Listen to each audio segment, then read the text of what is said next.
Le ministre des Sports Alain-Claude Bilibizé a reçu à son cabinet les responsables du Fonds pour le développement du sport ainsi que ceux de la Fédération gabonaise de football, un conclave qui intervient au lendemain de rumeurs folles distillées ça et là à Libreville sur un possible bras de fer entre cette institution en charge de mettre à la disposition des fédérations sportives les fonds nécessaires au bon déroulement de leurs activités et la FEGAFOOT.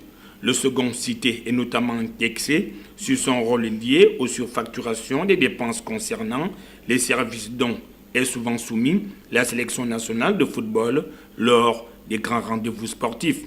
Le dernier fait en date remonte en fin de semaine dernière lorsque le 11 national devait rallier Juba pour affronter le Soudan du Sud dans le cadre des qualifications liées à la Coupe d'Afrique des Nations 2019. Il n'y a pas raison de revenir là-dessus. L'équipe nationale a voyagé, est allée au Soudan du Sud, elle a joué, elle a voyagé. Donc je pense que ce que nous retenons, ce qui est positif, notre équipe a joué, a gagné. Ce n'est qu'une victoire de parcours, comme je dis, c'est une victoire d'étape. Maintenant, il va falloir nous préparer pour affronter le Mali et le dernier match du Soudan, plutôt le dernier match contre le Burundi à Bujumbura, et c'est ça l'essentiel.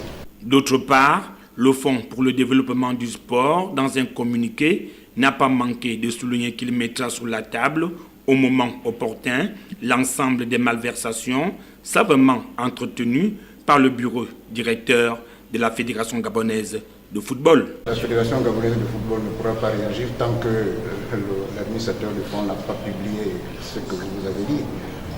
La réaction, si vous me posez la question après la publication des fonds, comme il l'a dit, il est mis à la disposition de la Fédération gabonaise de football. À l'occasion, nous aurons une réaction, mais maintenant nous ne pouvons pas l'avoir alors qu'il ne l'a pas fait. Les déclarations de Pierre-Alain Mungengi cachent-elles une toute autre réalité?